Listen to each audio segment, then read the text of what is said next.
everybody and welcome back to my channel. I hope everybody is well, and today's video is going to be about autism, so-called cures and dodgy interventions. This video was requested by my dear friend Lunatic Dad, who I also call my online dad. I adore Lunatic Dad. We were talking about this earlier in a private call, so I thought I'd make this video for him. So shout out to Lunatic Dad. I will link his channel in my video description below so you can go and check him out after this video. Let's get into the video. So today is going to be a video based on the National Autistic Society campaign about so-called cures and dodgy interventions and the dangers about these cures being sold online. And it says the following pages warn about dodgy therapies and products that are being promoted usually online which are potentially harmful or even life-threatening. So, warning, these dangerous products in particular that have been peddled as cures for autism include GC-MAF, which is an unlicensed blood product, MMS, which is a bleach banned for human consumption, and then we'll go on to Cease Therapy, which is a therapy without any scientific credibility, which discourages vaccinations and recommends potentially dangerous levels of nutritional supplements. Do not use any of these products in any circumstances. They have no benefit and could harm your child or adult. The Medicines and Healthcare Regulatory Agency said that you should not use GC-MAF or MMS. The Food Standards Agency have also warned against using MMS. These authorities continue to investigate people who are selling these products. The Advertising Standards Authority issued an enforcement notice in March 2019 to the 150 cease therapists they believe are operating within the UK. This sets out clearly that they cannot make direct or implied efficiency claims in their ads, including on their own websites. They have also been made clear that failure to do this will lead to further sanctions and potential prosecution within trade and standards. There is no proper scientific evidence of any kind that these products or therapies cure autism. Autism is a lifelong, not a disease or illness, and many autistic people feel that their autism is a core part of their identity. It is deeply offensive for anyone to claim that unproven or even harmful therapies and products can cure their autism. It is reprehensible that anyone can profit for this, and it's abusive to make someone take it. So what can you do? Choosing the right support. There are around 700,000 people within the UK with autism. Life can be difficult for autistic people and their families, particularly just before and after receiving their diagnoses. When so much is unclear and support is often hard to come by, this can leave them feeling vulnerable to false or misleading information. But there are many approaches and forms of support that can help transform autistic people's lives, whether in employment, independent living, or within a care setting. And it says, we urge autistic people and their family members looking for support to be cautious and wary of charlatans. Before making any decisions about approaches, they should always seek reliable information and advice from trained local professional, NICE guidance or our own information. The National Institute for Healthcare Excellence looks regularly at what support works the best for autistic people. It has guidelines for children and young people on the spectrum and autistic adults. These guidelines explain which interventions and therapies can be used and rules out others which cannot be used. We also have advice on this website about this. So, how to protect autistic people. It's important to do everything we can to support vulnerable autistic people and their families. We must make sure they don't fall for claims made about dubious or dangerous autism treatments and cures. We believe that the most effective way to protect people are provide autistic people and their families with accurate information and evidence-based support. Make sure autistic people and their families understand the warning signs for dodgy or dangerous interventions. Make sure everyone knows how to report concerns about an interventional therapy. Implement the recommendations of the Westminster Commission on Autism and identify any regulatory gaps. Accessing the right support. It is vital that people have access to accurate and evidence-based support about which information can help, particularly around the time about getting their diagnoses.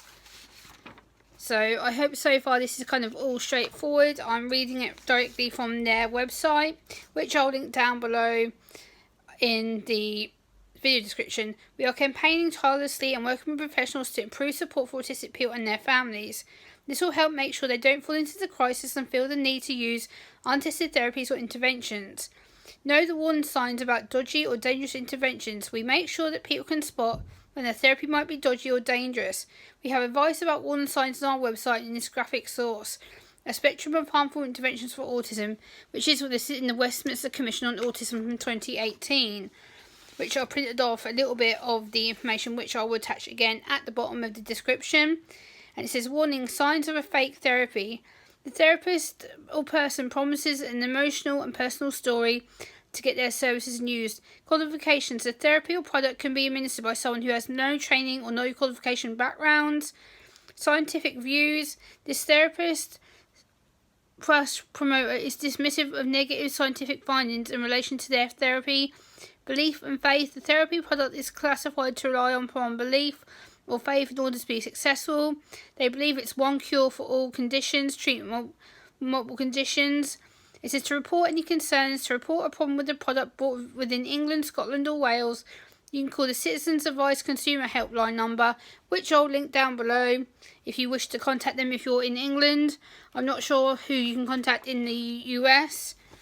But it says, for a product being sold for human consumption, which is not a medicine, again, there is an email address. I will attach it down at the bottom. For suspicious medicine, I will attach the link down below. For a non-medicinal intervention, advertising a claim in the media about autism, in the media, on a website or social media, contact an Advertising Standards Authority. Again, I'll link it down in the description. And then I'm going to read what it says about what else can be done. What else can be done? We must do all we can to protect autistic people from quacks and charlatans. At the National Autistic Society, we've been running a digital advertising campaign for over 2 years to direct people who search for these products online for reliable information. Over 30,000 people have seen these adverts. We think this is a good approach to reaching people at risk of using these products, as ads target people searching for a specific term. We also support journalists researching the sale and use of these products.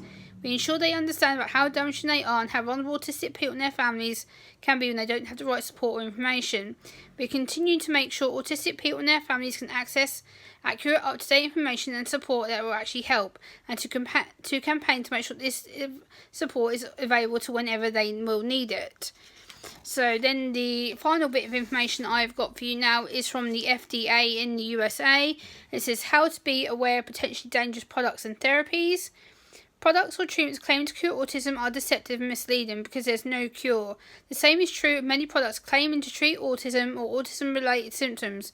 Some may carry significant health risks. The Food and Drug Administration, the FDA, plays an important part in warning companies against improper claims about their products intended to use as a treatment or cure for autism or autism-related illnesses. According to the Centers for Disease Control and Prevention, about 1 in 68 children have been identified with an autism spectrum disorder. Autism spans all racial, ethnic, and socio-economic groups. Autism is 4 times more common among boys than in girls. The National Institutes of Health describe children with autism as having social difficulties with social interaction. So what is the FDA doing to crack down on false claims? The FDA has cracked down on cures such as chelation therapy. These products claim to cleanse the body of toxic chemicals and heavy metals by binding them to or removing them from circulation. Hyperbaric oxygen therapy. This involves breathing oxygen in a pressurized chamber and has been cleared by FDA only for certain medical uses, such as treating decompression sickness suffered by divers. Detoxifying clay baths. Added to bath water, these products claim to draw out chemical toxins, pollutants and heavy metals from the body. They are improperly advertised as offering dramatic improvement for autism sufferers, which is absolutely disgraceful. I think this is sick, it's vile, it's nasty. And then there's also applied behaviour analysis, which is a scientific behaviour intervention developed from a science called behaviour analysis. It makes the causes and consequences of behaviour. They try to develop interventions based on this information. Stem cell therapy, which is basically blood transfusions being injected into the autistic person. Lupron therapy, which is a testosterone inhibiting drug used for chemical castration of sex offenders. They believe that using Lupron therapy for autism removes the toxins, including heavy metals or harmful toxins from the body. The side effects are heavy breathing, numbness, tingling, pain in the whole body, pain while urinating, bone pain, and severe body weakness. And the last cure is secretin injections, which is basically feces being injected to the body, which I think is absolutely disgusting. So thank you very much for watching. Please like, comment, share and subscribe, and I'll be back next time. Bye!